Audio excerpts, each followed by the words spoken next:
इससे पहले मैंने जब भी मैं प्रधान था मैंने अलॉटमेंट कराए, मैं एमएलए रहा अलॉटमेंट कराए, और आज मंत्री हूं तो अलॉटमेंट क्यों नहीं कराऊं। तो मैंने अलॉटमेंट का काम हाथ में लिया था जब प्रशासन गाँव की ओर चला। तो जब तक अलॉटमेंट हुआ जब तक तो कोई शिकायत नहीं की, और जब अलॉटमेंट चल रहा था, जब एक दो बीजेपी वालों ने कहा था दबी जबान से कि साहब भ्रष्टाचार इसमें हो रहा है, तो मेरे सरकार में भी ये बात आई थी। तो मैंने उसी दिन उन व्यक्तियों को मेरे मिलने वालों के मार्फत कहलाया था कि भाई श्री सिंह जी को कहते हो कि स्टेटमेंट जारी कर दे कि अलॉटमेंट के मामले में बहुत भारी भ्रष्टाचार हो रहा है, इसलिए इसको रोकना चाहिए। तो मैं उसी दिन रुकवा दूंगा। लेकिन जब तक कोई मांग एक सक्षम जनप्रतिनिधि की नहीं आएगी जब तक मैं नहीं रुकाऊंगा, क्योंकि उस पर साइन होते हैं प्रधान के, सरपंच के, बीडीओ के, एसडीओ के और क्षेत्रीय विधायक के। तो मेरा नंबर तो सबसे बाद में आ रहा साइन करने में। जब जो पहले आदमी वो सब साइन कर रहे हैं, उधर आदमी अगर साइन नहीं करेगा तो भारतीय जनता पार्टी और विशेष करके श्री चंद जी ये कहेंगे कि वो किसान नेता बनते हैं, किसानों के हितैषी बनते हैं, और बेचारों को अलॉटमेंट हुआ था जो साइन नहीं किया इसलिए स्थगित हो गया। लेकिन एक स्टेटमेंट उन्होंने नहीं दिया और शाम निकल गया। उसके बाद उस घेरे को कूट रहे हैं, भ्रष्टाचार हो गया, भ्रष्टाचार हो गया, भ्रष्टाचार हो गया। उसकी खूब शिकायतें की, एसीडी में की, दूसरी जगह की, सब कागज मांगने उधर लाने, लेकिन आज दिन तक कोई बात सत्यता सामने नहीं आई। तो जब काम करेंगे तो आरोप तो लगते रहेंगे, मुझे उसकी परवाह नहीं है, लेकिन आरोप लगेंगे तो स्पष्टीकरण तो मुझे देना पड़ेगा। इसलिए मैंने आवंटन के मामले में ये स्पष्टीकरण दिया है। और दूसरा भी सबसे बड़ा आरोप लग रहा है जो मैं कल्पना नहीं कर सकता। इससे पहले भी मेरे गांव में एक हत्या हुई थी जिसमें मेरा भतीजा जेल के अंदर बंद है, और निसंदेह बंद इसलिए है कि उसको जो आज मृतक है बंटी, इन सब लोगों ने मिलकर के घर के बाहर बहुत बुरी तरह से पीटा था और कपड़े उतार के उसको जमीन पे घसीटा और उसका वीडियो वायरल करके डाल दिया कि उदयलाल जी का भतीजा इसका इलाज कर दो, तो गाँव में कुछ बोलेगा नहीं हमारे खिलाफ। उससे वो परेशान होकर गांव छोड़ के तक चला गया था।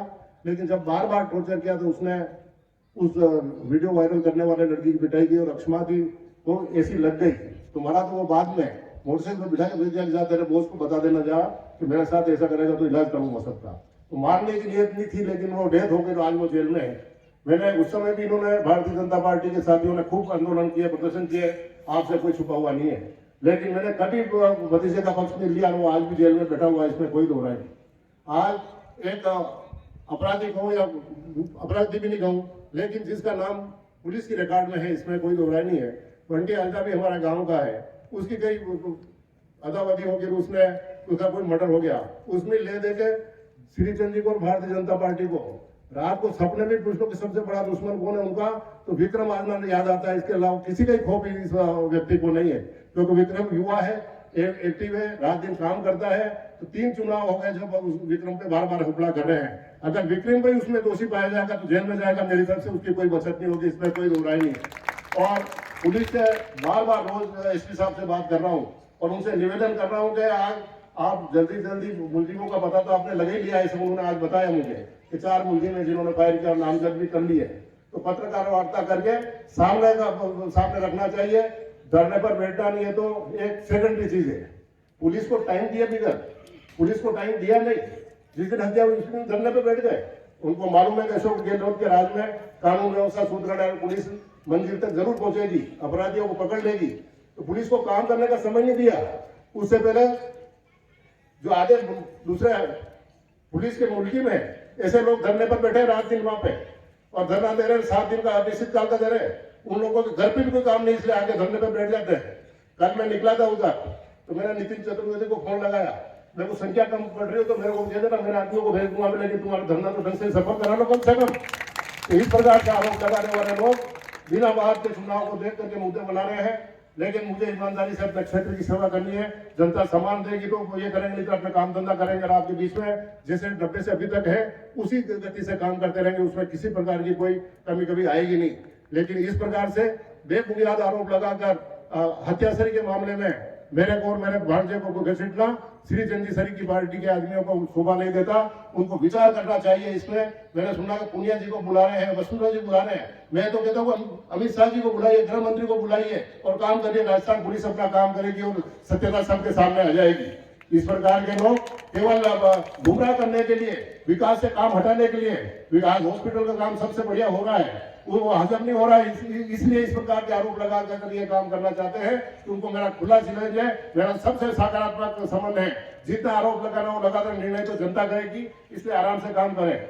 दूसरी बात, मैंने जब वादा किया था उस चुनाव में 2008 में डोडाचूड़ा नष्टीकरण के मामले में ये धरने की बात की, मैंने निवाड़ा की। आज मैंने अखबार में देखा कि बाणू गांव के किसानों को इकट्ठा किया बड़ी सादड़ी में और डोडाचूड़ा नष्टीकरण की मांग कर रहे हैं और मुआवजे की मांग कर रहे हैं। अरे भाई, मुआवजा तुम्हें डोडाचूड़ा का किसानों को दिलाना है तो मांग करने की क्या जरूरत है? मोदी जी सर के सक्षम प्रधानमंत्री है, सीपी जोशी सर का सक्षम सांसद आपका है, जाकर के लाइसेंस हमें भारत सरकार ने दिए एनडीपीएस के। डोडाचूड़ा का मुआवजा दिलाना हो तो भारत सरकार का नारकोटिक्स विभाग हमारे किसानों को दे। कौन मना कर रहा है? राजस्थान सरकार का क्या लेना देना? राजस्थान सरकार का तो केवल नियंत्रण है कि तस्करी नहीं होनी चाहिए। और नष्टीकरण के नाम पर जो लूट इस जिले में 2006 से लगाकर 8 तक हुई थी, वैसी लूट कांग्रेस के राज में कभी हो नहीं सकती, इसमें कोई दो राय नहीं है। इसलिए मुझे बदनाम करने का प्रयास कर रहे हैं। आज 4 साल हो गए सरकार को आए हुए, किस अफीम काश्तकार का एक पैसा भी नष्टीकरण के नाम पे लगा? बतावे कोई काश्तकार? और क्या इससे पहले 6 से 8 तक नष्टीकरण हुआ में 20,000 रुपए और 10 किलो डोडाचूड़ा नहीं लिया जाता था? किस प्रकार के पुलिस अधिकारी बैठे हुए थे? किस प्रकार के एसपी थे? किस प्रकार के सीआई थे? थाने से गाड़ियां लोड होती थी, वो दिन भूल गए। इस प्रकार का अन्याय किसानों पर करने का यही कारण था। अगर ये गलती श्री चंद जी नहीं करते तो शायद वो चुनाव भी जीतते हैं, लेकिन इन किसानों की वजह से मैं चुनाव जीता हूं, इसमें कोई दो राय नहीं। तब इन किसानों के खिलाफ अगर कोई परेशानी का दिन आएगा तो उदयलाल उनके साथ खड़ा मिलेगा, इसमें कोई दो राय नहीं है। किसी को राजनीति करने का कोई अधिकार नहीं है। कांग्रेस की सरकार है जब तक तो नष्टीकरण के नाम पर 1 रुपया किसी किसान की जेब से नहीं निकल सकता। ये उदयलाल आल्टा इस मंच से भी पुनः घोषणा करता है, ऐसी घोषणा 10 बार कर चुका हूं और वीडियो भी जारी कर चुका हूं। तो इस प्रकार का माहौल बनाने वाले लोग साफ सुथरे नहीं है, उनसे सावधान रहे। तो एक बात और ध्यान, अगर यह आयोजक तो हमारे नितिन जी हैं, इनको तो कह नहीं सकता, सबसे बढ़िया काम करते हैं, लेकिन शायद राम मंदिर नहीं बना था उससे पहले का राम जी का फोटो आ गया। ठीक है, अब तो मंदिर बन गया, तो वो शांत तस्वीर वाला होना चाहिए। राम जी का फोटो ये राम जी का समझ के भावना जैसी मैं समझा कि राम जी का फोटो है, राम जी अभी तक बाहर खड़ी रहे, मेरे को अब तो मंदिर बन गया है। अब तो राम जी की तस्वीर शांत और स्वभाव होनी चाहिए और सीता जी का फोटो भी साथ में लगना चाहिए। तो वैसा होता था, एकलव्य का लगाया जो ठीक है, मुझे जानकारी नहीं थी, तो मैं अपनी छोटी गलती मांगता हूँ।